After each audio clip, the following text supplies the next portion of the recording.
بسم الله الرحمن الرحيم. ألف لام ميم. ذلك الكتاب لا ريب فيه هدى للمتقين الذين يؤمنون بالغيب ويقيمون الصلاة ومما رزقناهم ينفقون والذين يؤمنون بما أنزل إليك وما أنزل من قبلك وبالآخرة هم يوقنون أولئك على هدى من ربهم وأولئك هم المفلحون إن الذين كفروا سواء عليهم أنذرتهم أم لم تنذرهم لا يؤمنون ختم الله على قلوبهم وعلى سمعهم وعلى أبصارهم غشاوة ولهم عذاب عظيم ومن الناس من يقول آمنا بالله وباليوم الآخر وما هم بمؤمنين يخادعون الله والذين آمنوا وما يخدعون إلا أنفسهم وما يشعرون في قلوبهم مرض فزادهم الله مرضا ولهم عذاب أليم بما كانوا يكذبون وإذا قيل لهم لا تفسدوا في الأرض قالوا إنما نحن مصلحون ألا إنهم هم المفسدون ولكن لا يشعرون وإذا قيل لهم آمنوا كما آمن الناس قالوا أنؤمن كما آمن السفهاء ألا إنهم هم السفهاء ولكن لا يعلمون وإذا لقوا الذين آمنوا قالوا آمنا وإذا خلوا إلى شياطينهم قالوا إنا معكم إنما نحن مستهزئون الله يستهزئ بهم ويمدهم في طغيانهم يعمهون أولئك الذين اشتروا الضلالة بالهدى فما ربحت تجارتهم وما كانوا مهتدين مثلهم كمثل الذي استوقد نارا فلما أضاءت ما حوله ذهب الله بنورهم وتركهم في ظلمات لا يبصرون صم بكم عمي فهم لا يرجعون أو كصيب من السماء فيه ظلمات ورعد وبرق يجعلون أصابعهم في آذانهم من الصواعق حذر الموت والله محيط بالكافرين يكاد البرق يخطف أبصارهم كلما أضاء لهم مشوا فيه وإذا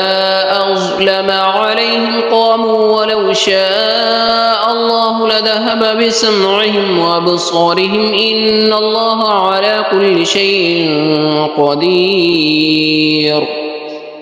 يا أيها الناس اعبدوا ربكم الذي خلقكم والذين من قبلكم لعلكم تتقون الذي جعل لكم الأرض فراشا والسماء بناء وأنزل من السماء ماء فأخرج به من الثمرات رزقا لكم فلا تجعلوا لله أندادا وأنتم تعلمون وإن كنتم في ريب مما نزلنا على عبدنا فأتوا بسورة من مثله وادعوا شهداءكم من دون الله إن كنتم صادقين فإن لم تفعلوا ولن تفعلوا فاتقوا النار التي وقودها الناس والحجارة أعدت للكافرين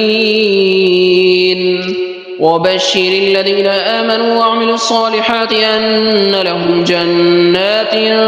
تجري من تحتها الأنهار كلما رزقوا منها من ثمرات رزقا قالوا هذا الذي رزقنا من قبل وأتوا به متشابها ولهم فيها أزواج مطهرة وهم فيها خالدون إن الله لا يستحي أن يضرب مثلا ما بعوضة فما فوقها فأما الذين آمنوا فيعلمون أنه الحق من ربهم وأما الذين كفروا فيقولون ماذا أراد الله بهذا مثلا يضل به كثيرا ويهدي به كثيرا وما يضل به إلا الفاسقين الذين ينقضون عهد الله من بعد ميثاقه ويقطعون ما أمر الله به أن يوصل ويفسدون في الأرض أولئك هم الخاسرون كيف تكفرون بالله وكنتم أمواتا فأحياكم ثم يميتكم ثم يحييكم ثم إليه ترجعون هو الذي خلق لكم ما في الأرض جميعا ثم استوى إلى السماء فسواهن 7 سماوات وهو بكل شيء عليم وإذ قال ربك للملائكة إني جاعل في الأرض خليفة قالوا أتجعل فيها من يفسد فيها ويسفك الدماء ونحن نسبح بحمدك ونقدس لك قال إني أعلم ما لا تعلمون وعلم آدم الأسماء كلها ثم عرضهم على الملائكة فقال أنبئوني بأسماء هؤلاء إن كنتم صادقين قالوا سبحانك لا علم لنا إلا ما علمتنا إنك أنت العليم الحكيم قال يا آدم أنبئهم بأسمائهم فلما أنبأهم بأسمائهم قال ألم أقل لكم إني أعلم غيب السماوات والأرض وأعلم ما تبدون وما كنتم تكتمون وإذ قلنا للملائكة اسجدوا لآدم فسجدوا إلا إبليس أبى واستكبر وكان من الكافرين وقلنا يا آدم اسكن أنت وزوجك الجنة وكلا منها رغدا حيث شئتما ولا تقربا هذه الشجرة فتكونا من الظالمين فأزلهما الشيطان عنها فأخرجهما مما كانا فيه وقلنا اهبطوا بعضكم لبعض عدو ولكم في الأرض مستقر ومتاع إلى حين فتلقى آدم من ربه كلمات فتاب عليه إنه هو التواب الرحيم قل اهبطوا منها جميعا فإما يأتينكم مني هدى فمن تبع هداي فلا خوف عليهم ولا هم يحزنون والذين كفروا وكذبوا بآياتنا أولئك أصحاب النار هم فيها خالدون يا بني إسرائيل اذكروا نعمتي التي أنعمت عليكم وأوفوا بعهدي أوف بعهدكم وإياي فارهبون وآمنوا بما أنزلت مصدقا لما معكم ولا تكونوا أول كافر به ولا تشتروا بآياتي ثمنا قليلا وإياي فاتقون ولا تلبسوا الحق بالباطل وتكتموا الحق وأنتم تعلمون وأقيموا الصلاة وآتوا الزكاة واركعوا مع الراكعين أتأمرون الناس بالبر وتنسون أنفسكم وأنتم تتلون الكتاب أفلا تعقلون واستعينوا بالصبر والصلاة وإنها لكبيرة إلا على الخاشعين الذين يظنون أنهم ملاقو ربهم وأنهم إليه راجعون يا بني إسرائيل اذكروا نعمتي التي أنعمت عليكم وأني فضلتكم على العالمين واتقوا يوما لا تجزي نفس عن نفس شيئا ولا يقبل منها شفاعة ولا يؤخذ منها عدل ولا هم ينصرون ونجيناكم من آل فرعون يصومونكم سوء العذاب يذبحون أبناءكم ويستحيون نساءكم وفي ذلكم بلاء من ربكم عظيم وإذ فرقنا بكم البحر فأنجيناكم وأغرقنا آل فرعون وأنتم تنظرون وإذ واعدنا موسى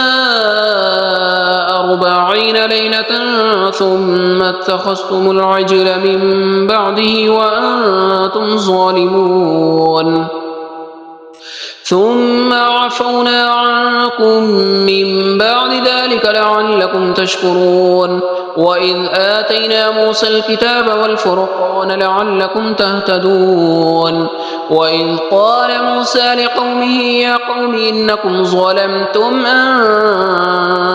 أنفسكم باتخاذكم العجل فتوبوا إلى بارئكم فاقتلوا أنفسكم ذلكم خير لكم عند بارئكم فتاب عليكم إنه هو التواب الرحيم وإذ قلتم يا موسى لن نؤمن لك حتى نرى الله جهرة فأخذتكم الصاعقة وأنتم تنظرون ثم بعثناكم من بعد موتكم لعلكم تشكرون وظللنا عليكم الغمام وأنزلنا عليكم المن والسلوى كلوا من طيبات ما رزقناكم وما ظلمونا ولكن كانوا أنفسهم يظلمون وإذ قلنا ادخلوا هذه القرية فكلوا منها حيث شئتم رغدا وادخلوا الباب سجدا وقولوا حطة نغفر لكم خطاياكم وسنزيد المحسنين فبدل الذين ظلموا قولا غير الذي قيل لهم فأنزلنا على الذين ظلموا رجزا من السماء بما كانوا يفسقون وإذ استسقى موسى لقومه فقل اضرب بعصاك الحجر فانفجرت منه 12 عينا قد علم كل أناس مشربهم كلوا واشربوا من رزق الله ولا تعثوا في الأرض مفسدين وإذ قلتم يا موسى لن نصبر على طعام واحد فادع لنا ربك يخرج لنا مما تنبت الأرض من بقلها وقثائها وفومها وعدسها وبصلها قال تستبدلون الذي هو أدنى بالذي هو خير اهبطوا مصرا فإن لكم ما سألتم وضربت عليهم الذلة والمسكنة وباءوا بغضب من الله ذلك بأنهم كانوا يكفرون بآيات الله ويقتلون النبيين بغير الحق ذلك بما عصوا وكانوا يعتدون إن الذين آمنوا والذين هادوا والنصارى والصابئين من آمن بالله واليوم الآخر وعمل صالحا فلهم أجرهم عند ربهم ولا خوف عليهم ولا هم يحزنون وإذ أخذنا ميثاقكم ورفعنا فوقكم الطور خذوا ما آتيناكم بقوة واذكروا ما فيه لعلكم تتقون ثم توليتم من بعد ذلك فلولا فضل الله عليكم ورحمته لكنتم من الخاسرين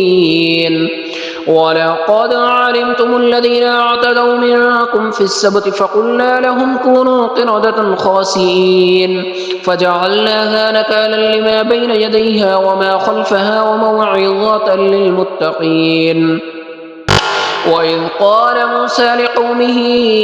إن الله يأمركم أن تذبحوا بقرة قالوا أتتخذنا هزوا قال أعوذ بالله أن أكون من الجاهلين قالوا ادع لنا ربك يبين لنا ما هي قال إنه يقول إنها بقرة لا فارغ ولا بكر عوان بين ذلك فافعلوا ما تؤمرون قالوا ادع لنا ربك يبين لنا ما لونها قال إنه يقول إنها بقرة صفراء فاقع لونها تسر الناظرين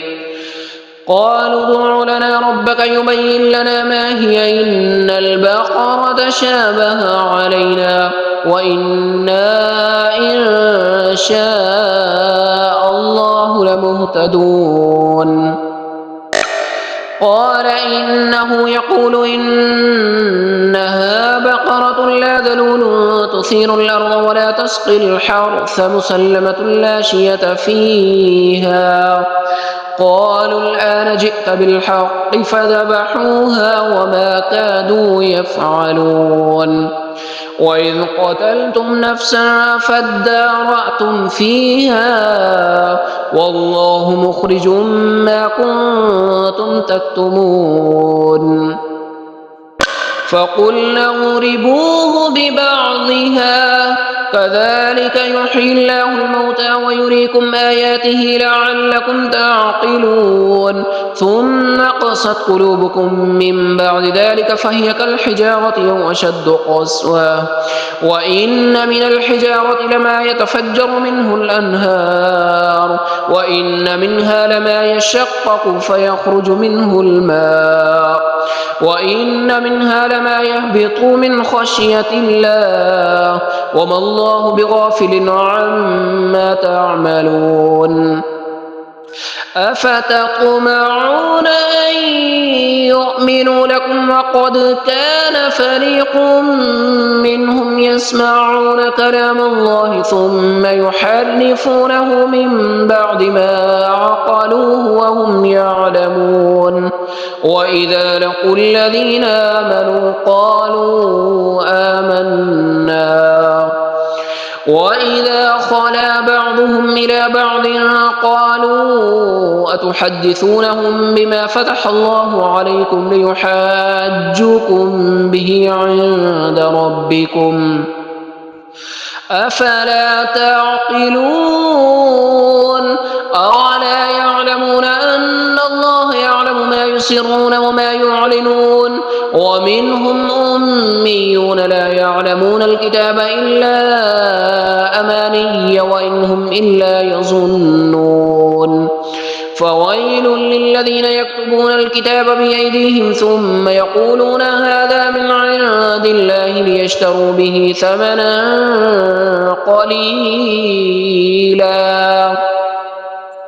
فويل لهم مما كتبت أيديهم وويل لهم مما يكسبون وقالوا لن تمسنا النار إلا أياما معدودة قل أتخذتم عند الله عهدا فلن يخلف الله عهده أم تقولون على الله ما لا تعلمون بلى من كسب سيئة وأحاطت به خطيئته فأولئك أصحاب النار هم فيها خالدون والذين آمنوا وعملوا الصالحات أولئك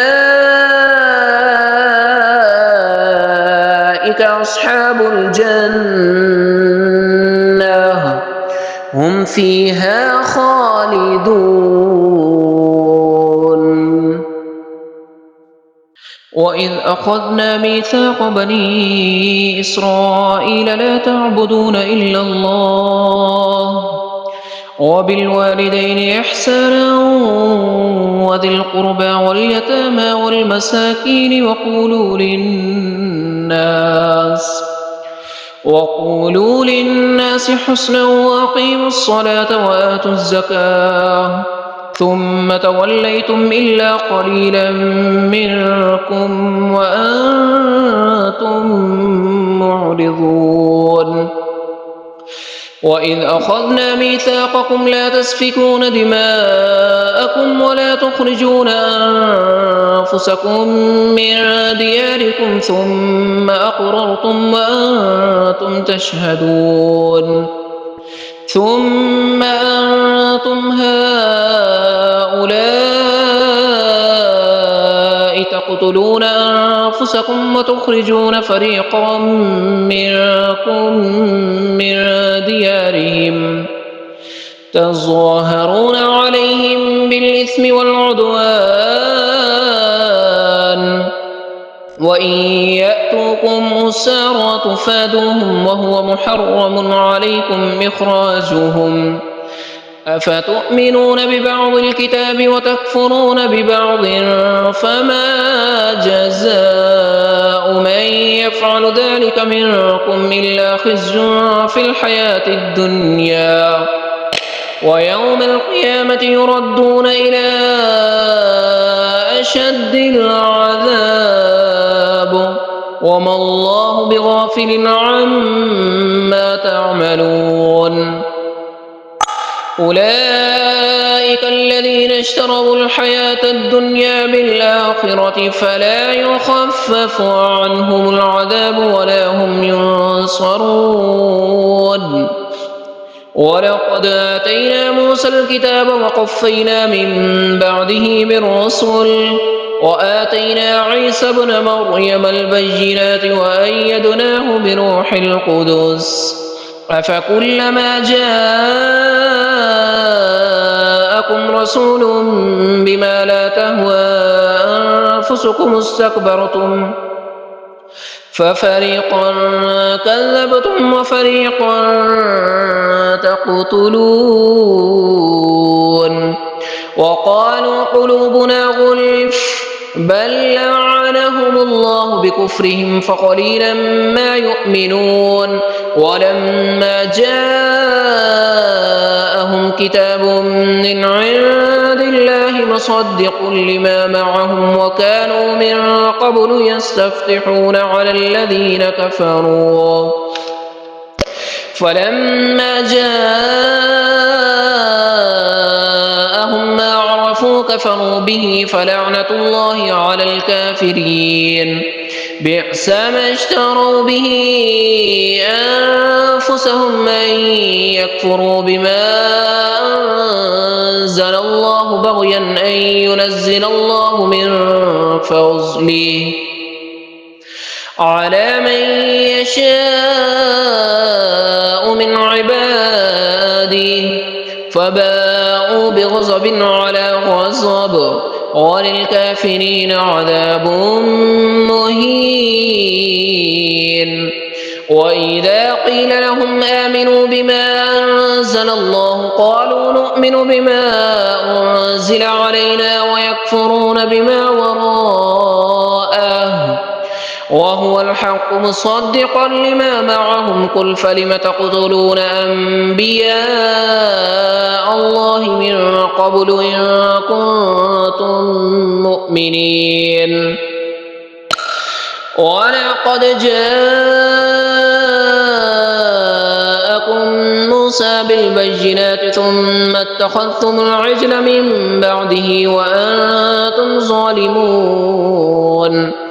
وإذ أخذنا ميثاقكم ورفعنا فوقكم الطور خذوا ما آتيناكم بقوة واسمعوا قالوا سمعنا وعصينا وأشربوا في قلوبهم العجل بكفرهم قل بئس ما يأمركم به إيمانكم إن كنتم مؤمنين قل إن كانت لكم الدار الآخرة عند الله خالصة من دون الناس فتمنوا الموت إن كنتم صادقين ولن يتمنوه أبدا بما قدمت أيديهم والله عليم بالظالمين ولا تجدنهم أحرص الناس على حياة ومن الذين أشركوا يود أحدهم لو يعمر ألف سنة وما هو بمزحزحه من العذاب أن يعمر والله بصير بما يعملون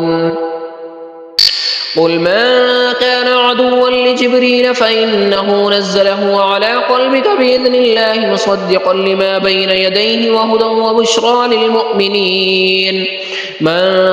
كان عدوا لله وملائكته ورسله وجبريل وميكال فإن الله عدو للكافرين ولقد أنزلنا إليك آيات بينات وما يكفر بها إلا الفاسقون أوكلما عاهدوا عهدا نبذه فريق منهم بل أكثرهم لا يؤمنون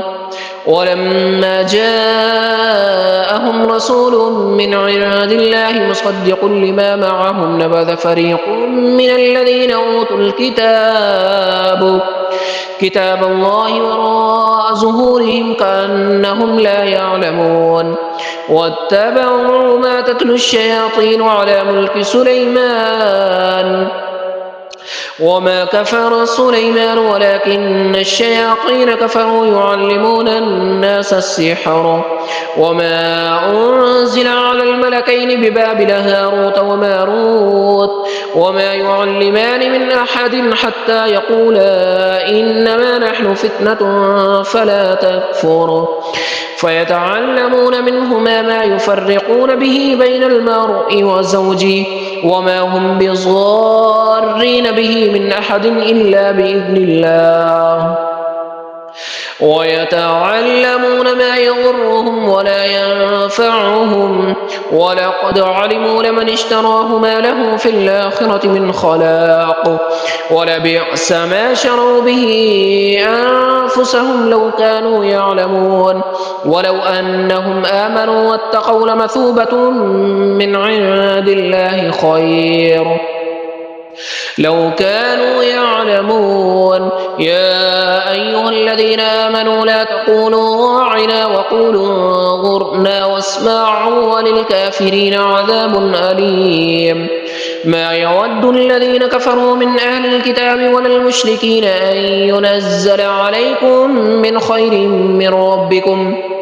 والله يختص برحمته من يشاء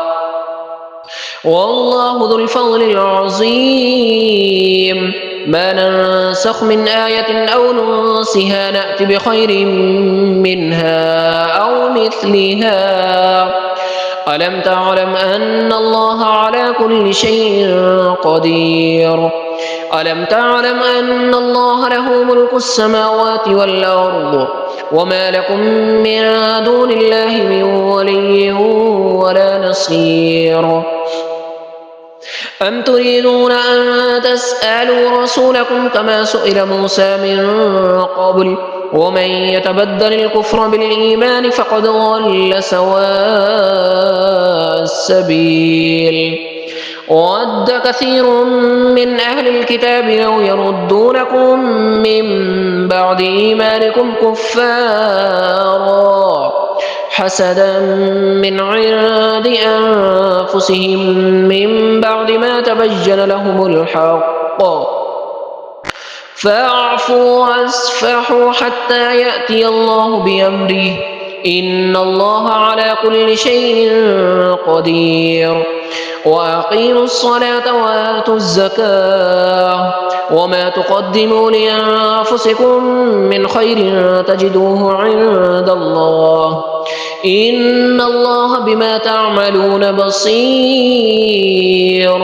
وقالوا لن يدخل الجنة إلا من كان هودا أو نصارى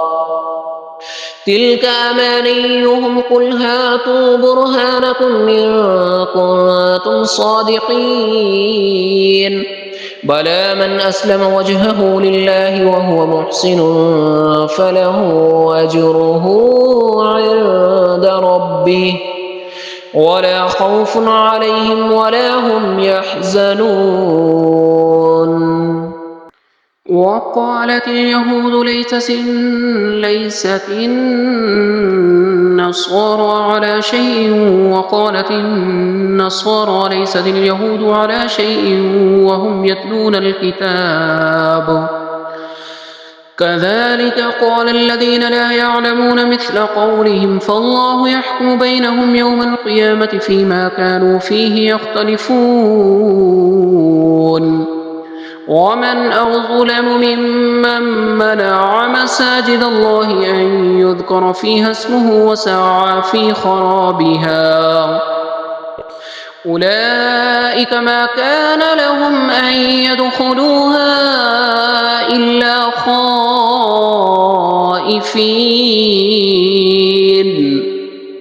لهم في الدنيا خزي ولهم في الآخرة عذاب عظيم ولله المشرق والمغرب فأينما تولوا فثم وجه الله إن الله واسع عليم. وقالوا اتخذ الله ولدا سبحانه بل له ما في السماوات والأرض كل له قانتون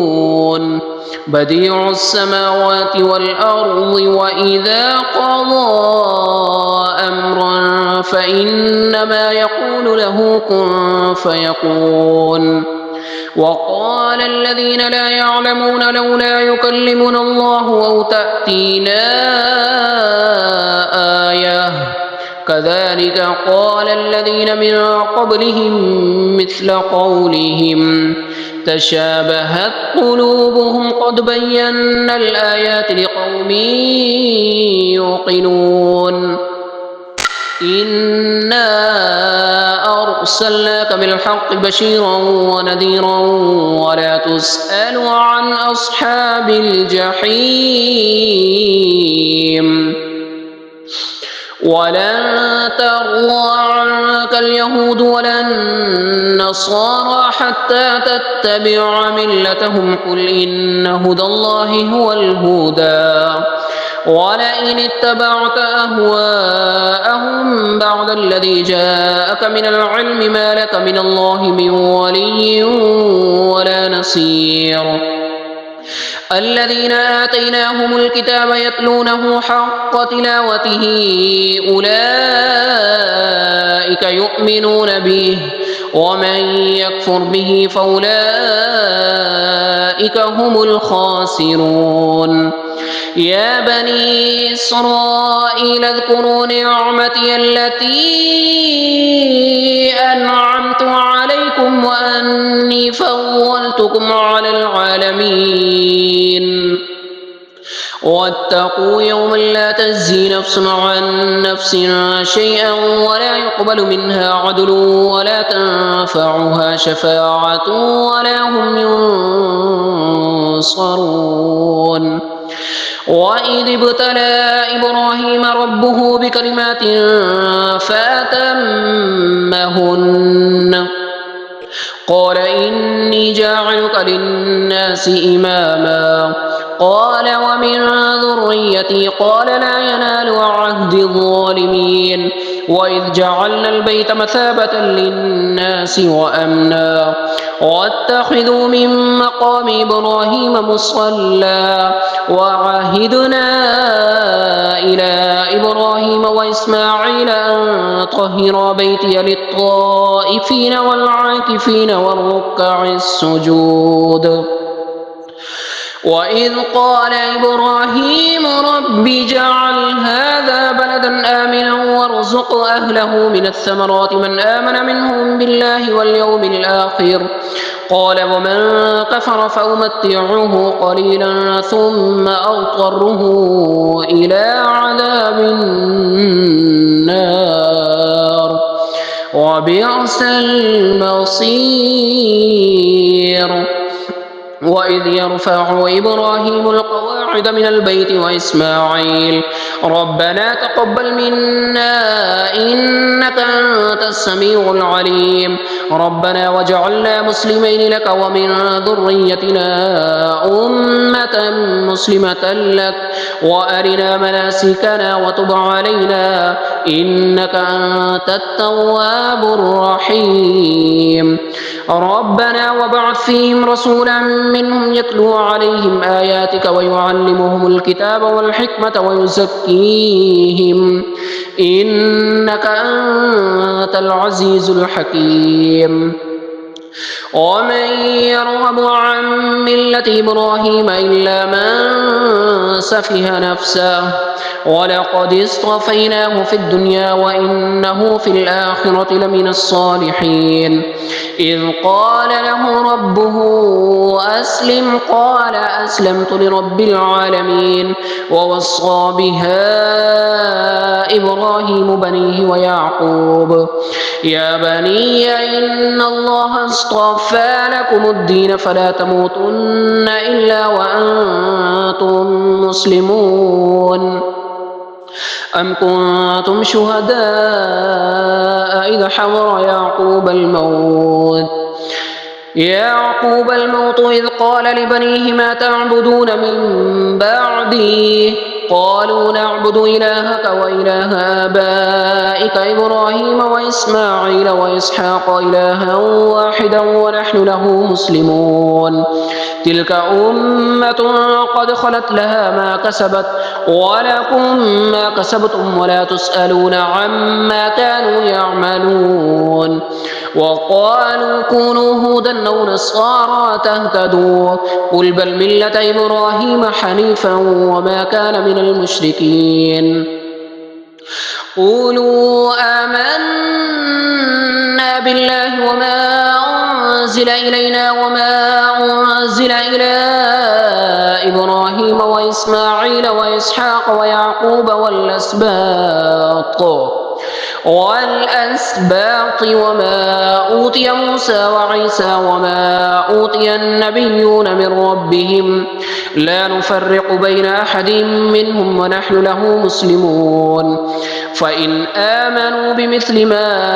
آمنتم به فقد اهتدوا وإن تولوا فإنما هم في شقاق فسيكفيكهم الله وهو السميع العليم صبغة الله ومن أحسن من الله صبغة ونحن له عابدون قل أتحاجوننا في الله وهو ربنا وربكم ولنا أعمالنا ولكم أعمالكم ونحن له مخلصون أم تقولون إن إبراهيم وإسماعيل وإسحاق ويعقوب والأسباط كانوا هودا أو نصارى قل أأنتم أعلم أم الله ومن أظلم ممن كتم شهادة عنده من الله وما الله بغافل عما تعملون تلك أمة قد خلت لها ما كسبت ولكم ما كسبتم ولا تسألون عما كانوا يعملون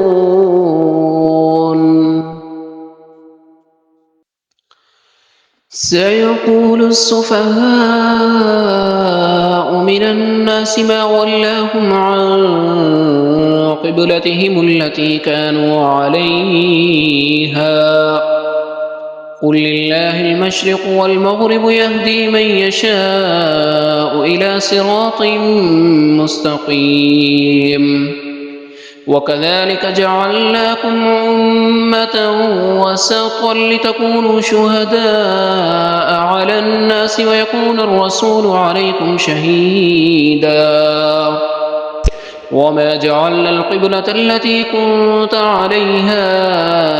إلا لنعلم من يتبع الرسول ممن ينقلب على عقبيه وإن كانت لكبيرة إلا على الذين هدى الله وما كان الله ليضيع إيمانكم إن الله بالناس لرؤوف رحيم قد نرى تقلب وجهك في السماء فلنولينك قبلة ترضاها فول وجهك شطر المسجد الحرام وحيث ما كنتم فولوا وجوهكم شطراه وإن الذين أوتوا الكتاب ليعلمون أنه الحق من ربهم وما الله بغافل عما يعملون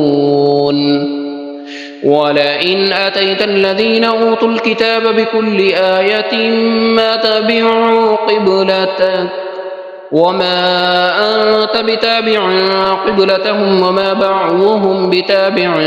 قبلة بعض ولئن اتبعت أهواءهم من بعد ما جاءك من العلم إنك إذا لمن الظالمين الذين آتيناهم الكتاب يعرفونه كما يعرفون أبناءهم وإن فريقا منهم ليكتمون الحق وهم يعلمون الحق من ربك فلا تكونن من الممترين ولكل وجهة هو موليها فاستبقوا الخيرات أينما تكونوا يأت بكم الله جميعا إن الله على كل شيء قدير ومن حيث خرجت فول وجهك شطر المسجد الحرام وإنه للحق من ربك وما الله بغافل عما تعملون ومن حيث خرجت فول وجهك شطر المسجد الحرام وحيث ما كنتم فولوا وجوهكم شطره لئلا يكون للناس عليكم حجة إلا الذين ظلموا منهم فلا تخشوهم واخشوني وليتم نعمتي عليكم ولعلكم تهتدون كما أرسلنا فيكم رسولا منكم يتلو عليكم آياتنا ويزكيكم ويعلمكم الكتاب والحكمة ويعلمكم ما لم تكونوا تعلمون فاذكروني أذكركم واشكروا لي ولا تكفرون يا أيها الذين آمنوا استعينوا بالصبر والصلاة إن الله مع الصابرين ولا تقولوا لمن يقتل في سبيل الله أموات بل أحياء ولكن لا تشعرون ولنبلونكم بشيء من الخوف والجوع ونقص من الأموال والأنفس والثمرات وبشر الصابرين الذين إذا أصابتهم مصيبة قالوا إنا لله وإنا إليه راجعون أولئك عليهم صلوات من ربهم ورحمة وأولئك هم المهتدون إن الصفا والمروة من شعائر الله فمن حج البيت أو اعتمر فلا جناح عليه أن يطوف بهما ومن تطوع خيرا فإن الله شاكر عليم إن الذين يكتمون ما أنزلنا من البينات والهدى من بعد ما بيناه للناس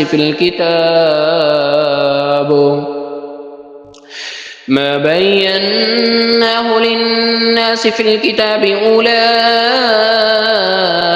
يلعنهم الله ويلعنهم اللاعنون إلا الذين تابوا وأصلحوا وبينوا فأولئك أتوب عليهم وأنا التواب الرحيم إن الذين كفروا وماتوا وهم كفار أولئك عليهم لعنة الله والملائكة والناس أجمعين خالدين فيها لا يخفف عنهم العذاب ولا هم ينظرون وإلهكم إله واحد لا إله إلا هو الرحمن الرحيم إن في خلق السماوات والأرض واختلاف الليل والنهار والفلك التي تجري في البحر بما ينفع الناس وما أنزل الله من السماء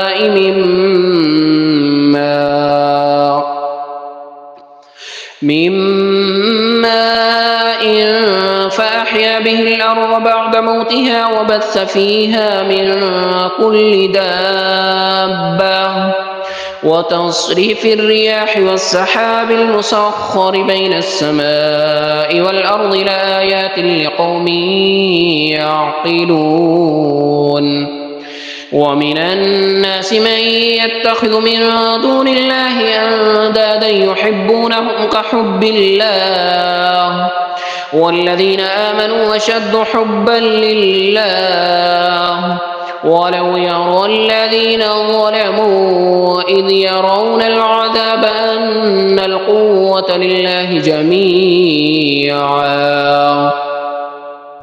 أن القوة لله جميعا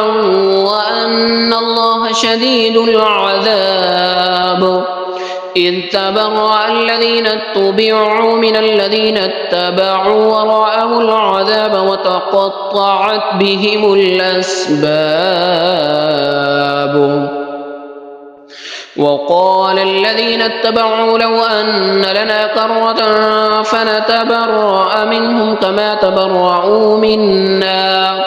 كذلك يريهم الله أعمالهم حسرات عليهم وما هم بخارجين من النار يا أيها الناس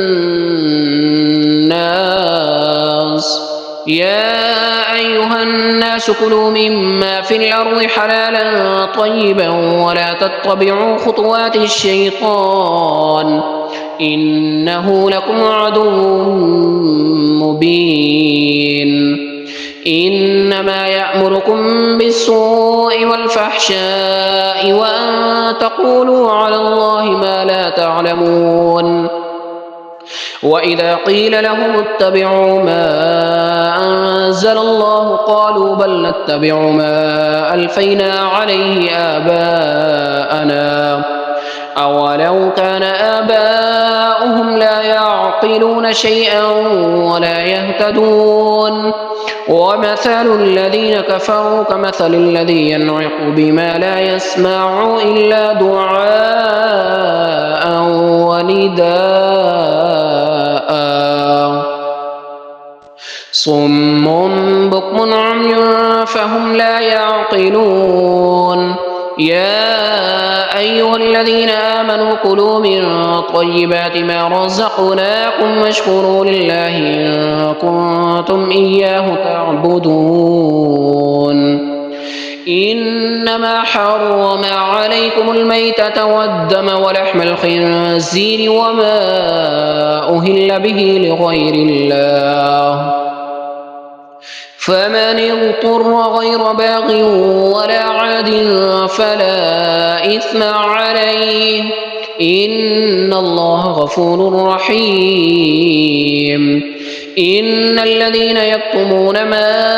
أنزل الله من الكتاب ويشترون به ثمنا قليلا أولئك ما يأكلون في بطونهم إلا النار ولا يكلمهم الله يوم القيامة ولا يزكيهم ولهم عذاب أليم أولئك الذين اشتروا الضلالة بالهدى والعذاب بالمغفرة فما أصبرهم على النار ذلك بأن الله نزل الكتاب بالحق وإن الذين اختلفوا في الكتاب لفي شقاق بعيد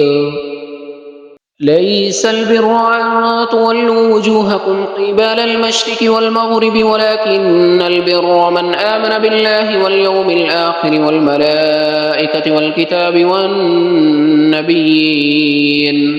وآتى المال على حبه ذوي القربى واليتامى والمساكين وابن السبيل والسائلين وفي الرقاب وأقام الصلاة وآتى الزكاة والموفون بعهدهم إذا عاهدوا والصابرين في البأساء والضراء وحين البأس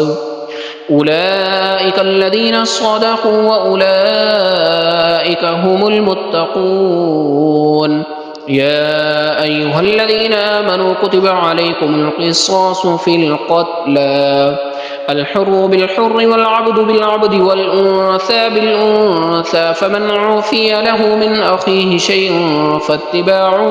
بالمعروف وأداء إليه بإحسان ذلك تخفيف من ربكم ورحمة فمن اعتدى بعد ذلك فله عذاب أليم ولكم في القصاص حياة يا أولي الألباب لعلكم تتقون كتب عليكم إذا حضر أحدكم الموت إن ترك خيرا الوصية للوالدين والأقربين بالمعروف حقا على المتقين فمن بدله بعدما سمعه فإنما إثمه على الذين يبدلونه إن الله سميع عليم فمن خاف من موص جنفا أو إثما فأصلح بينهم فلا إثم عليه إن الله غفور رحيم يا أيها الذين آمنوا كتب عليكم الصيام كما كتب على الذين من قبلكم لعلكم تتقون أياما معدودات فمن كان منكم مريضا أو على سفر فعدة من أيام أخر وعلى الذين يطيقونه فدية طعام مسكين فمن تطوع خيرا فهو خير له وأن تصوموا خير لكم إن كنتم تعلمون شهر رمضان الذي أنزل فيه القرآن هدى للناس وبينات من الهدى والفرقان فمن شهد منكم الشهر فليصمه ومن كان مريضا أو على سفر فعدة من أيام أخر يريد الله بكم اليسر ولا يريد بكم العسر ولتكملوا العدة ولتكبروا الله على ما هداكم ولعلكم تشكرون وإذا سألك عبادي عني فإني قريب أجيب دعوة الداع إذا دعاني فليستجيبوا لي وليؤمنوا بي لعلهم يرشدون أحل لكم ليلة الصيام الرفث إلى نسائكم هن لباس لكم وأنتم لباس لهن علم الله أنكم كنتم تختانون أنفسكم فتاب عليكم وعفى عنكم فالآن باشروهن وابتغوا ما كتب الله لكم وكلوا واشربوا حتى يتبين لكم الخيط الأبيض من الخيط الأسود من الفجر ثم أتموا الصيام إلى الليل ولا تباشروهن وأنتم عاكفون في المساجد تلك حدود الله فلا تقربوها كذلك يبين الله آياته للناس لعلهم يتقون ولا تأكلوا أموالكم بينكم بالباطل وتدلوا بها إلى الحكام لتأكلوا فريقا من أموال الناس بالإثم وأنتم تعلمون يسألونك عن الأهلة قل هي مواقيت للناس والحج وليس البر بأن تأتوا البيوت من ظهورها ولكن البر من اتقى وأتوا البيوت من أبوابها واتقوا الله لعلكم تفلحون وقاتلوا في سبيل الله الذين يقاتلونكم ولا تعتدوا إن الله لا يحب المعتدين وقتلوهم حيث ثقفتموهم وأخرجوهم من حيث أخرجوكم الفتنة أشد من القتل ولا تقاتلوهم عند المسجد الحرام حتى يقاتلوكم فيه فإن قاتلوكم فاقتلوهم كذلك جزاء الكافرين فإن انتهوا فإن الله غفور رحيم وقاتلوهم حتى لا تكون فتنة ويكون الدين لله فإن انتهوا فلا عدوان إلا على الظالمين الشهر الحرام بالشهر الحرام والحرمات قصاص فمن اعتدى عليكم فاعتدوا عليه بمثل ما اعتدى عليكم واتقوا الله واعلموا أن الله مع المتقين وأنفقوا في سبيل الله ولا تلقوا بأيديكم من التهلكة وأحسنوا إن الله يحب المحسنين وأتموا الحج والعمرة لله فإن أحصرتم فما استيسر من الهدي ولا تحلقوا رؤوسكم حتى يبلغ الهدي محله فمن كان منكم مريضا أو به أذى من رأسه ففدية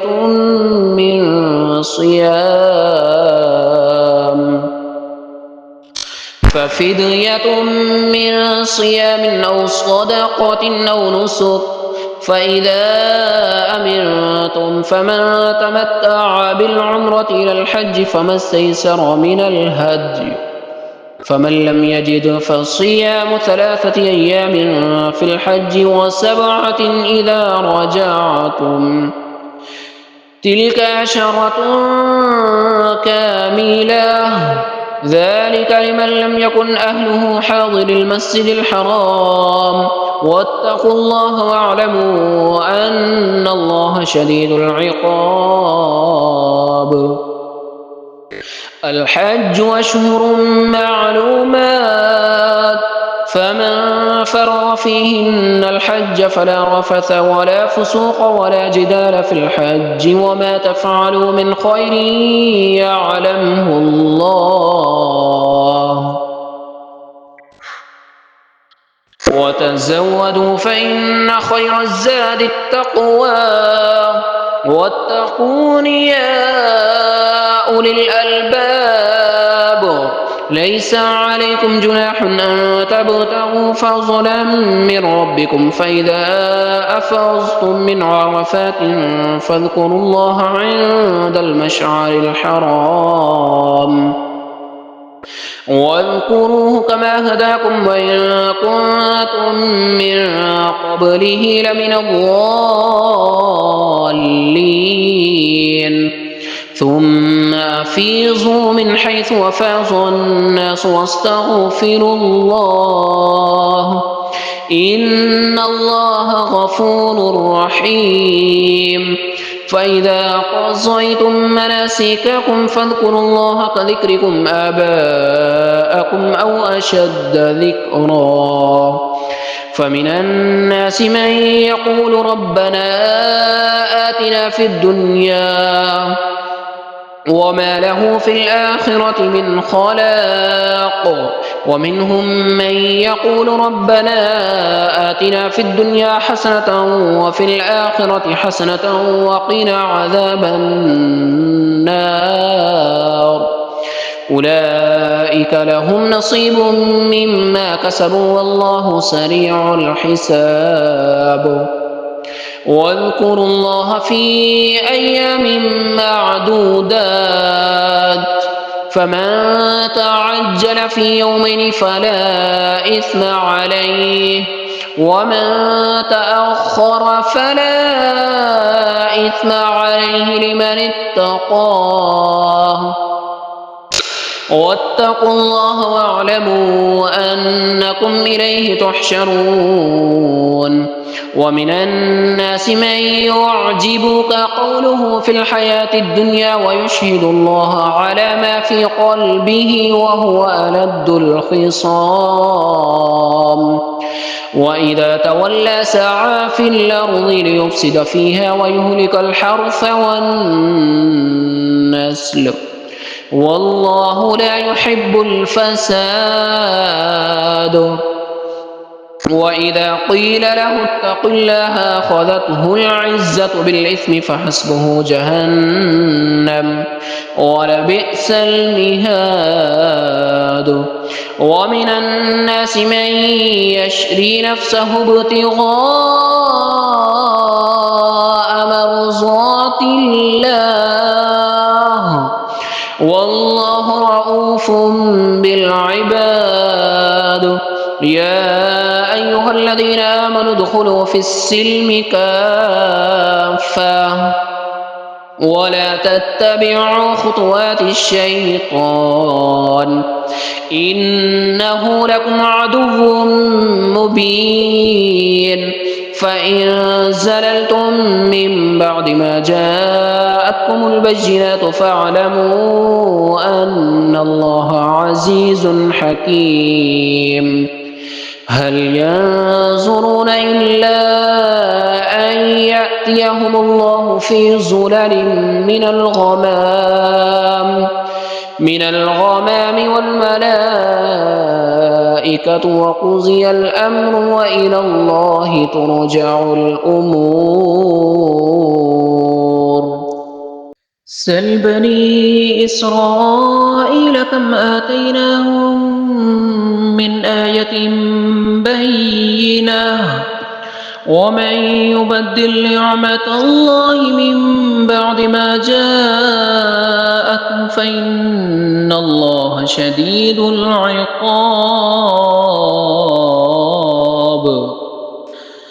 زين للذين كفروا الحياة الدنيا ويسخرون من الذين آمنوا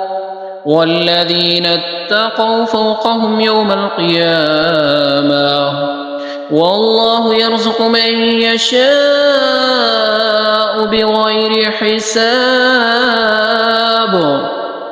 كان الناس أمة واحدة فبعث الله النبيين مبشرين ومنذرين وأنزل معهم الكتاب بالحق ليحكم بين الناس فيما اختلفوا فيه وما اختلف فيه إلا الذين أوتوه من بعد ما جاءتهم البينات بغيا بينهم فهدى الله الذين آمنوا لما اختلفوا فيه من الحق بإذنه والله يهدي من يشاء إلى صراط مستقيم. أم حسبتم أن تدخلوا الجنة ولما يأتكم مثل الذين خلوا من قبلكم مستهم البأساء والضراء وزلزلوا حتى يقول الرسول والذين آمنوا معه متى نصر الله ألا إن نصر الله قريب. يسألونك ماذا ينفقون قل ما أنفقتم من خير فللوالدين والأقربين واليتامى والمساكين وابن السبيل وما تفعلوا من خير فإن الله به عليم. كتب عليكم القتال وهو كره لكم وعسى أن تكرهوا شيئا وهو خير لكم وعسى أن تحبوا شيئا وهو شر لكم والله يعلم وأنتم لا تعلمون. يسألونك عن الشهر الحرام قتال فيه قل قتال فيه كبير وصد عن سبيل الله وكفر به والمسجد الحرام وإخراج أهله منه أكبر عند الله والفتنة أكبر من القتل ولا يزالون يقاتلونكم حتى يردوكم عن دينكم إن استطاعوا ومن يرتدد منكم عن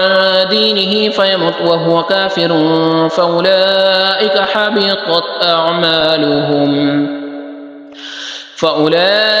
حبطت أعمالهم في الدنيا والآخرة وأولئك أصحاب النار هم فيها خالدون إن الذين آمنوا والذين هاجروا وجاهدوا في سبيل الله أولئك يرجون رحمة الله والله غفور رحيم يسألونك عن الخمر والميسر قل فيهما إثم كبير ومنافع للناس وإثمهما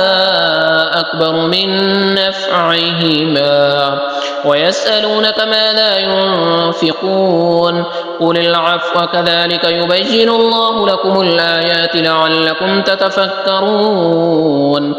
في الدنيا والآخرة ويسألونك عن اليتامى قل إصلاح لهم خير وإن تخالطوهم فإخوانكم والله يعلم المفسد من المصلح ولو شاء الله لأعنتكم إن الله عزيز حكيم ولا تنكحوا المشركات حتى يؤمن ولأمة مؤمنة خير من مشركة ولو أعجبتكم ولا تنكحوا المشركين حتى يؤمنوا ولعبد مؤمن خير من مشرك ولو أعجبكم أولئك يدعون إلى النار والله يدعو إلى الجنة والمغفرة بإذنه ويبين آياته للناس لعلهم يتذكرون ويسألونك عن المحيض قل هو أذى فاعتزلوا النساء في المحيض ولا تقربوهن حتى يطهرن فإذا تطهرن فأتوهن من حيث أمركم الله إن الله يحب التوابين ويحب المتطهرين نساؤكم حرث لكم فأعطوا حرثكم أنى شئتم وقدموا لأنفسكم واتقوا الله واعلموا أنكم ملاقوه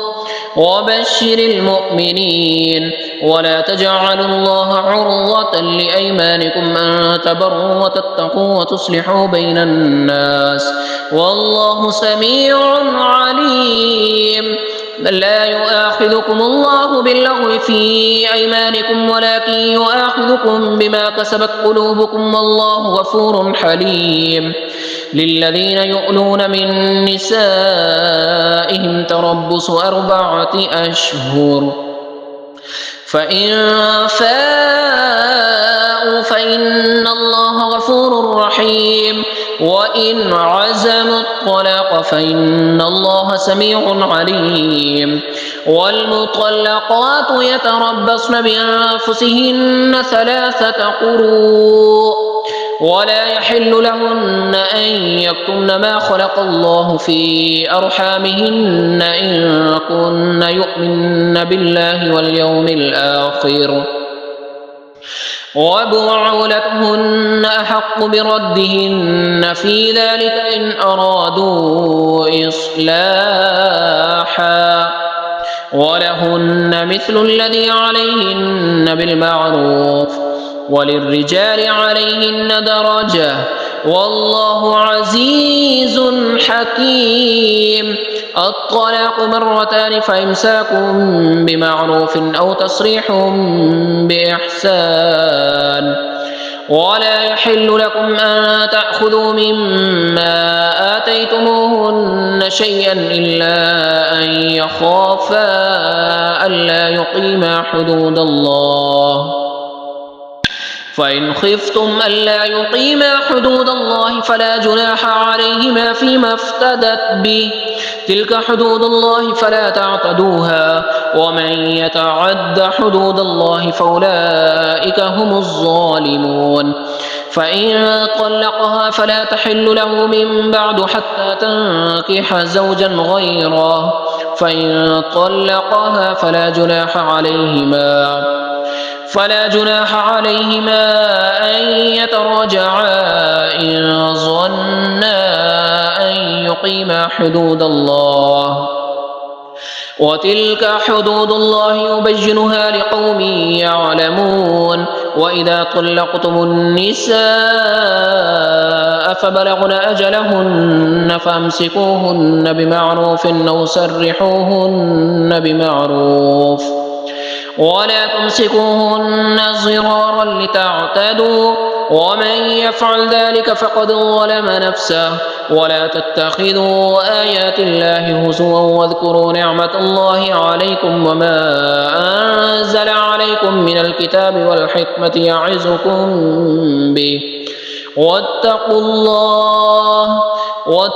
الله واعلموا أن الله بكل شيء عليم. وإذا طلقتم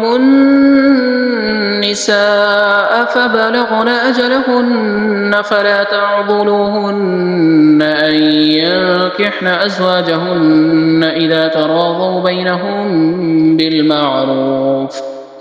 ذلك يوعظ به من كان منكم يؤمن بالله واليوم الآخر، ذلكم أزكى لكم وأطهر، والله يعلم وأنتم لا تعلمون. والوالدات يرضعن أولادهن حولين كاملين لمن أراد أن يتم الرضاعة، وعلى المولود له رزقهن وكسوتهن بالمعروف، لا تكلف نفس إلا وسعها، لا تضار والدة بولدها ولا مولود له بولده، وعلى الوارث مثل ذلك، فإن أرادا فصالا عن تراض منهما وتشاور فلا جناح عليهما. وإن أردتم أن تسترضعوا أولادكم فلا جناح عليكم إذا سلمتم ما آتيتم بالمعروف،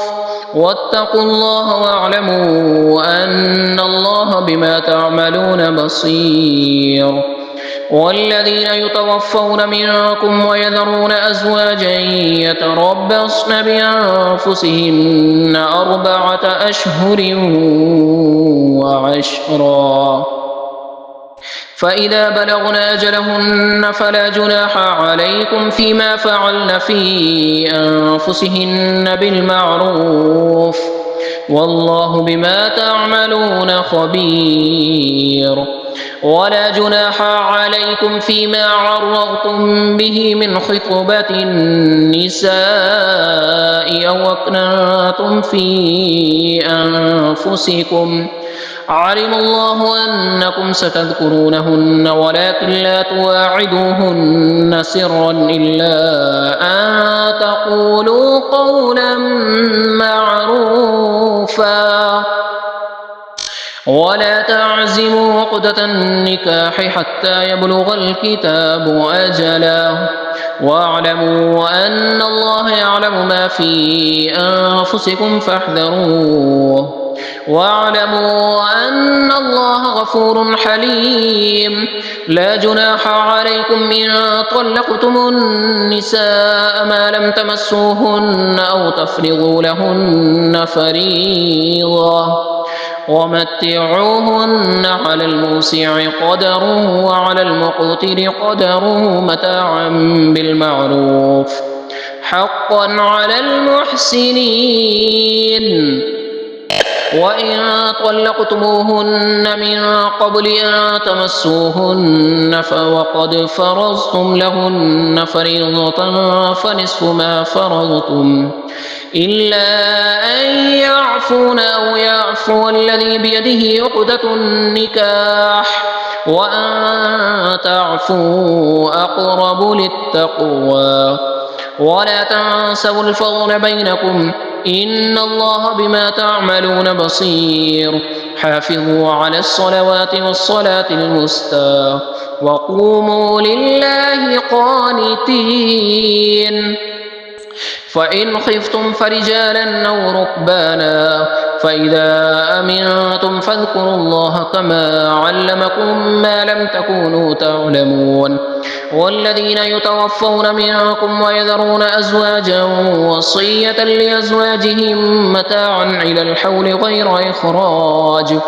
فإن خرجن فلا جناح عليكم فيما فعلن في أنفسهن من معروف والله عزيز حكيم. وللمطلقات متاع بالمعروف حقا على المتقين كذلك يبين الله لكم آياته لعلكم تعقلون. ألم تر إلى الذين خرجوا من ديارهم وهم ألوف حذر الموت فقال لهم الله موتوا ثم أحياهم إن الله لذو فضل على الناس ولكن أكثر الناس لا يشكرون. وقاتلوا في سبيل الله واعلموا أن الله سميع عليم. ما ذا الذي يقرض الله قرضا حسنا فيضاعفه له أضعافا كثيرة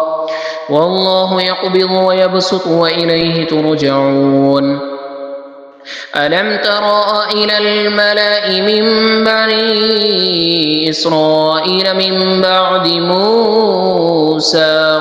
إذ قالوا لنبي له مبعث لنا ملكا نقاتل في سبيل الله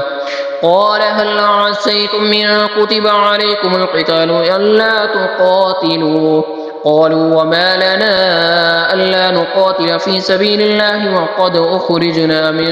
ديارنا وأبنائنا فلما كتب عليهم القتال تولوا إلا قليلا منهم والله عليم بالظالمين. وقال لهم نبيهم إن الله قد بعث لكم طالوت ملكا قالوا وأنى يكون له الملك علينا ونحن أحق بالملك منه ولم يؤت سعة من المال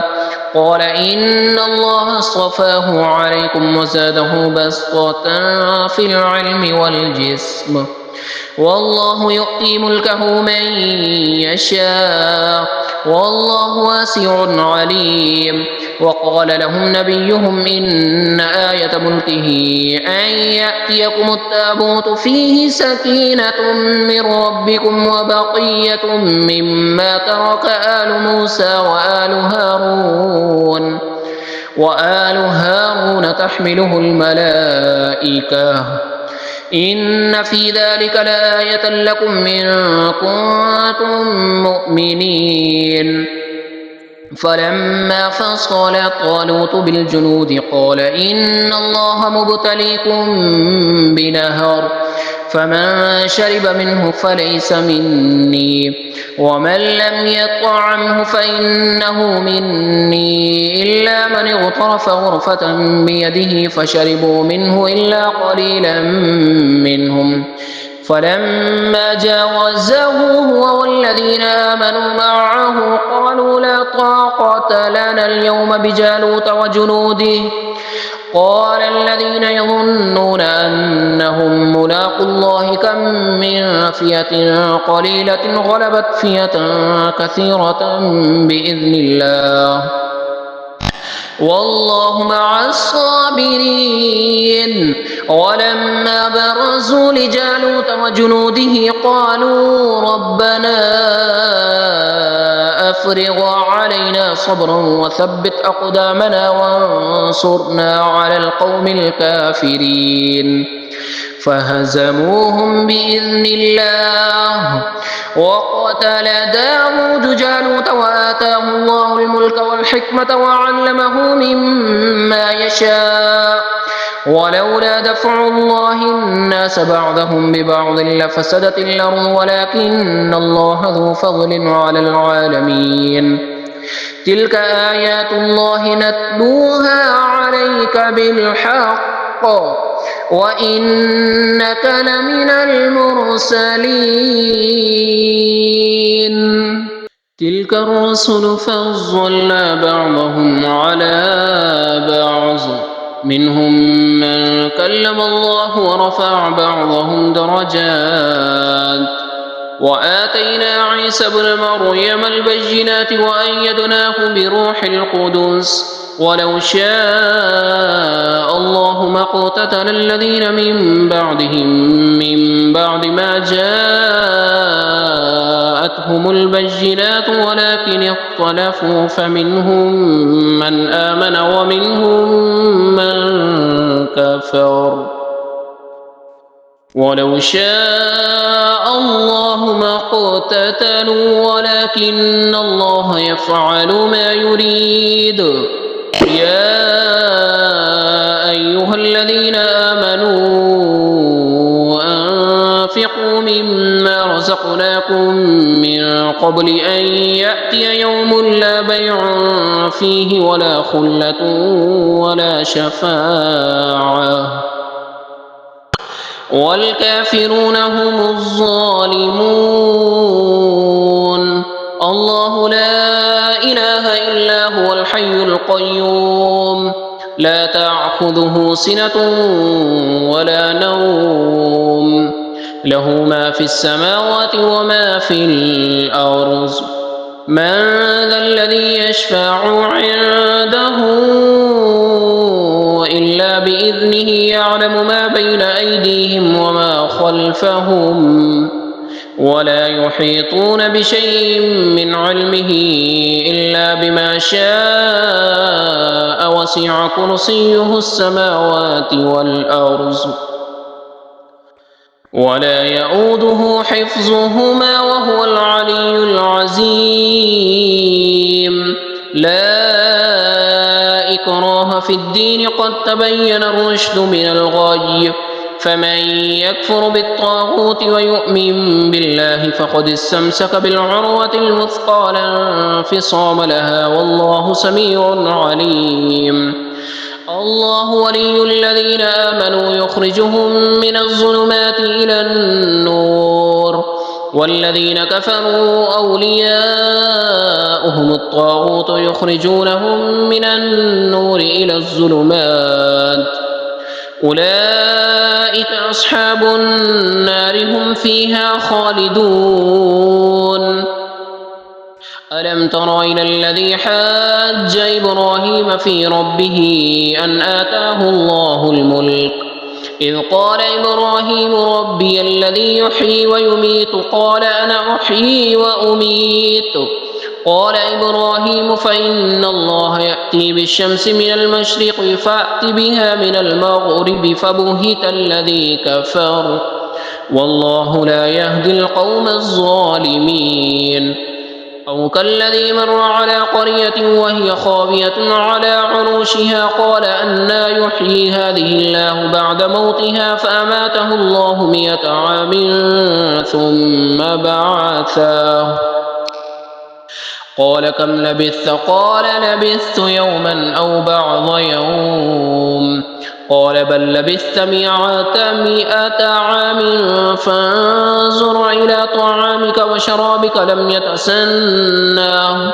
وانظر إلى حمارك ولنجعلك آية للناس وانظر إلى العظام كيف ننشزها ثم نكسوها لحما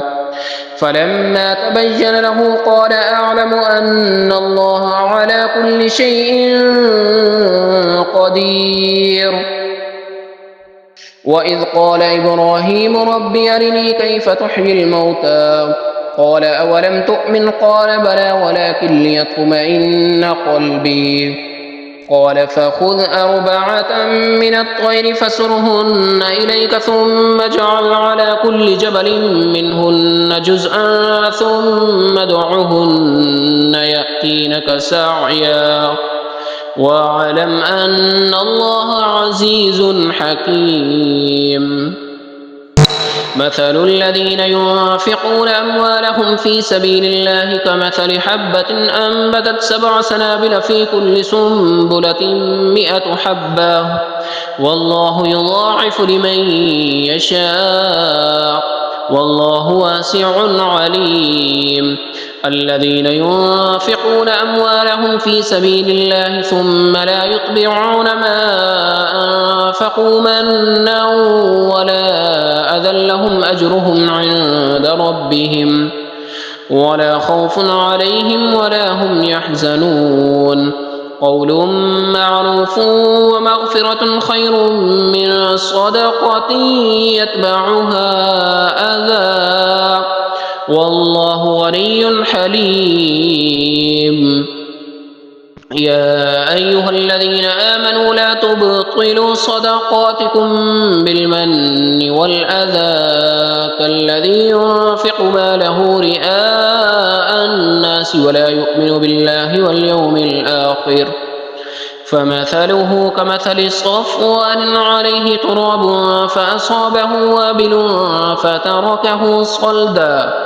لا يقدرون على شيء مما كسبوا والله لا يهدي القوم الكافرين. ومثل الذين ينفقون أموالهم ابتغاء مرضات الله وتثبيتا من أنفسهم كمثل جنة بربوة أصابها وابل فآتت أكلها ضعفين فإن لم يصبها وابل فطل والله بما تعملون بصير. أيود أحدكم أن تكون له جنة من نخيل وأعناب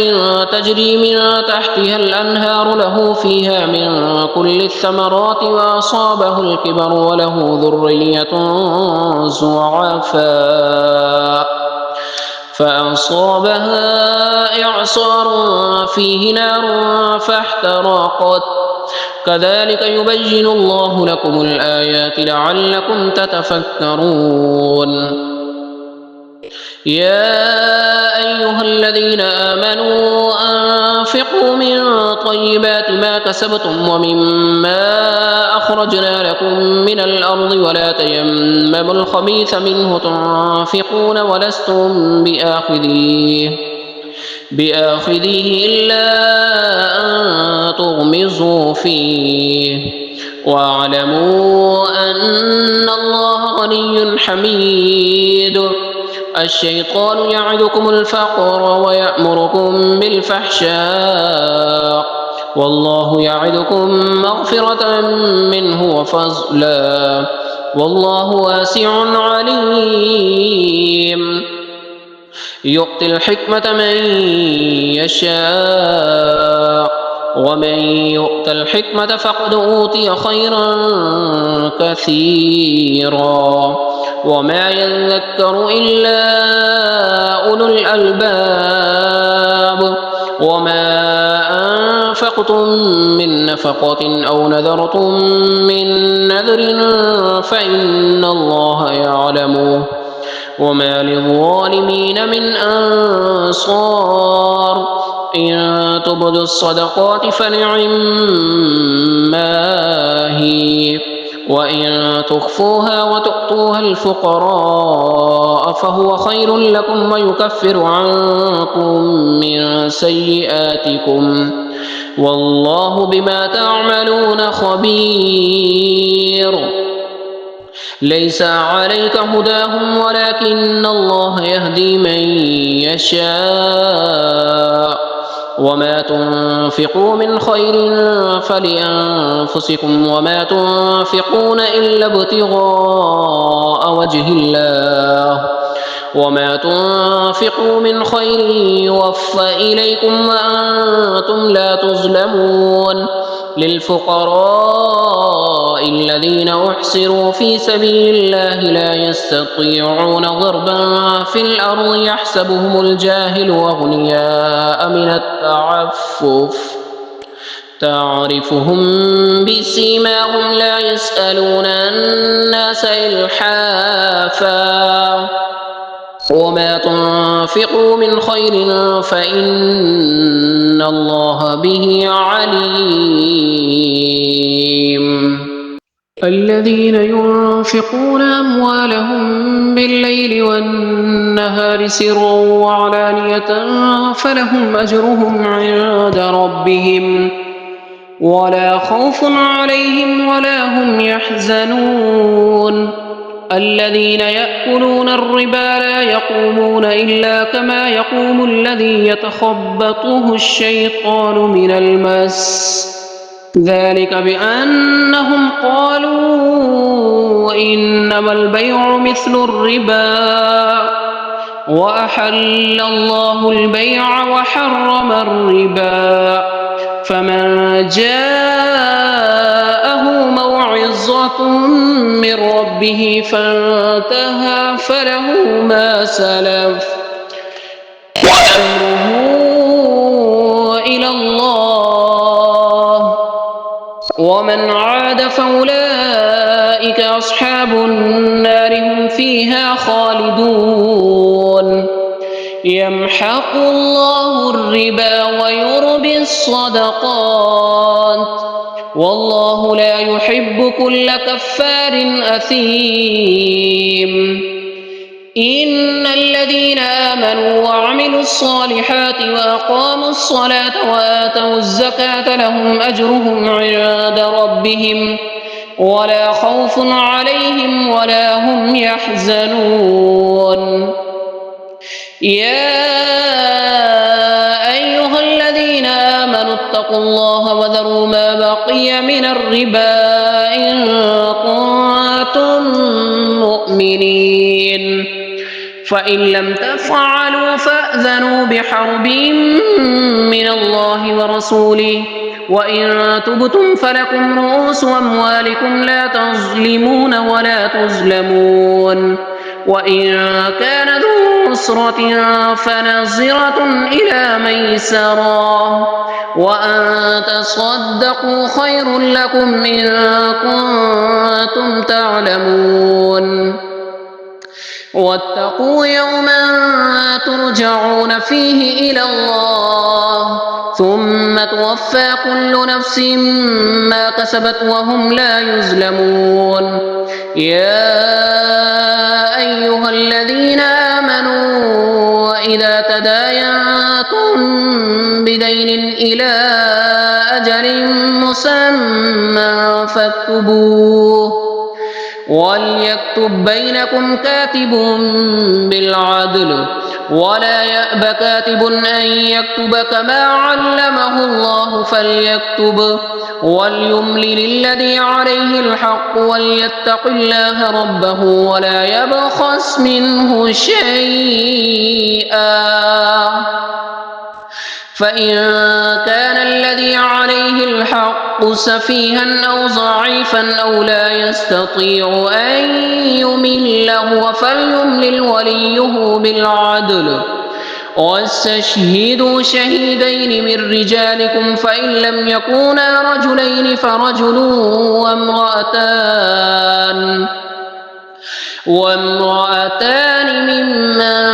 ترضون من الشهداء أن تضل إحداهما فتذكر إحداهما الأخرى ولا يأبى الشهداء إذا ما دعوا ولا تسأموا أن تكتبوه صغيرا أو كبيرا إلى أجله ذلكم أقسط عند الله وأقوم للشهادة وأدنى ألا ترتابوا إلا أن تكون تجارة حاضرة تديرونها بينكم فليس عليكم جناح ألا تكتبوها وأشهدوا إذا تبايعتم ولا يضار كاتب ولا شهيد وإن تفعلوا فإنه فسوق بكم واتقوا الله ويعلمكم الله والله بكل شيء عليم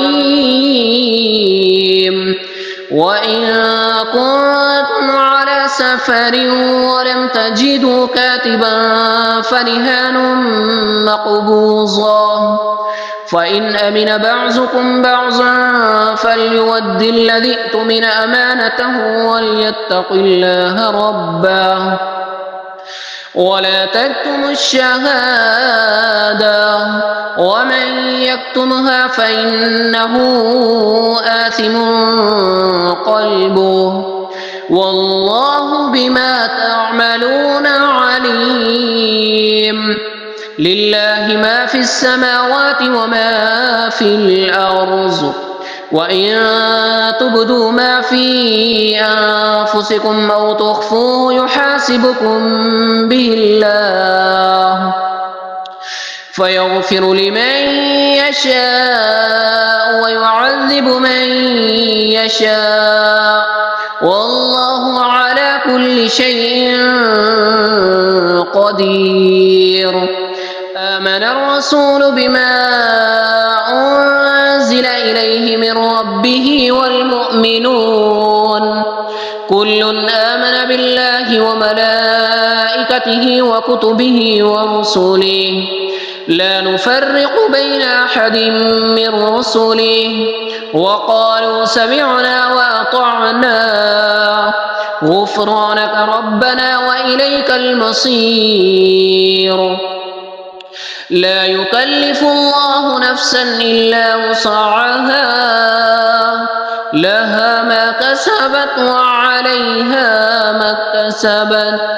ربنا لا تؤاخذنا إن نسينا